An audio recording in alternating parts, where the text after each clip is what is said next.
جو کچھ انسان کی عقل سے ناگوار چیزیں ہوتی ہیں یہ سب اللہ کی ناراضگی کے علامات ہیں۔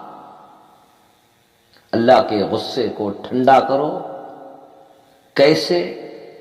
مظلوم، مجبور، لاچار، بے بس جو ہیں ان کو صدقہ کرو، کیونکہ صدقے سے بڑی بڑی بلائیں بھی ٹلتی ہیں اور اللہ کا غصہ بھی ٹھنڈا ہوتا ہے۔ میرے بھائیوں، ڈرنا ہے تو صرف اللہ سے ڈرو۔ میں اللہ سے دعا کر سکتا ہوں، میرے بھائیوں آپ بھی اللہ سے دعا کریں کہ یا اللہ ایسا یقین عطا فرما، ایسا ایمان عطا فرما جو کامل ہو، اس دل میں صرف تیرا خوف ہو، تیرے علاوہ کسی کا خوف نہ ہو۔ اللہ کے صفاتوں کے ذریعے سے پناہ مانگو، کیونکہ اس کی مرضی کے بغیر ایک ذرہ برابر بھی کوئی چیز ہمیں نہ تو نقصان پہنچا سکتی ہے نہ نفع پہنچا سکتی۔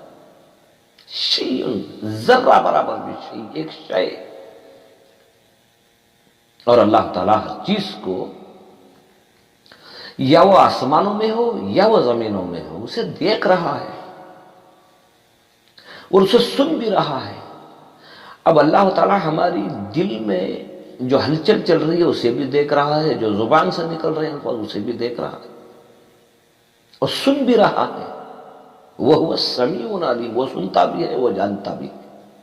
تو میرے بھائیوں اللہ سے دعا کرتے رہو کہ یا اللہ آسمانی بلاؤں سے، زمینی بلاؤں سے ہماری حفاظت فرما۔ یا اللہ موت تک ہمیں عزت والی، ایمان والی زندگی نصیب فرما۔ اور یا اللہ یہ گھبراہٹ، یہ ڈر، یہ خوف،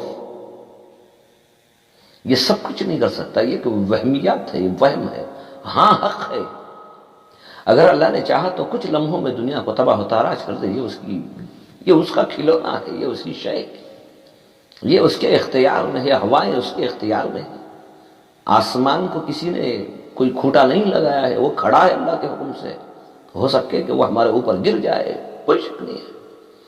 ہو سکے زمین کو الٹی کر کے دھبک دیا جائے، ہو سکتا ہے، اللہ کی اختیار ہے، اللہ کی بادشاہت ہے۔ میرے بھائیوں قیامت کے قریب ایسے مرحلات کا آنا حق ہے، لیکن اللہ کے غصے کو ٹھنڈا کرنے کے لیے اللہ سے دعائیں کرو، عبادت کرو، صدقات کرو۔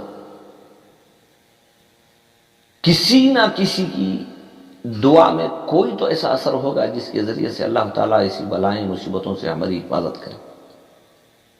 اور یقیناً اللہ تعالیٰ سننے والا ہے، اللہ جاننے والا ہے۔ میرے بھائیوں راتوں کو اللہ کی بارگاہ میں دعائیں کرو کہ یا اللہ ہمیں تیرے ہونے کا یقین عطا فرما، تجھ سے ہونے کا یقین عطا فرما۔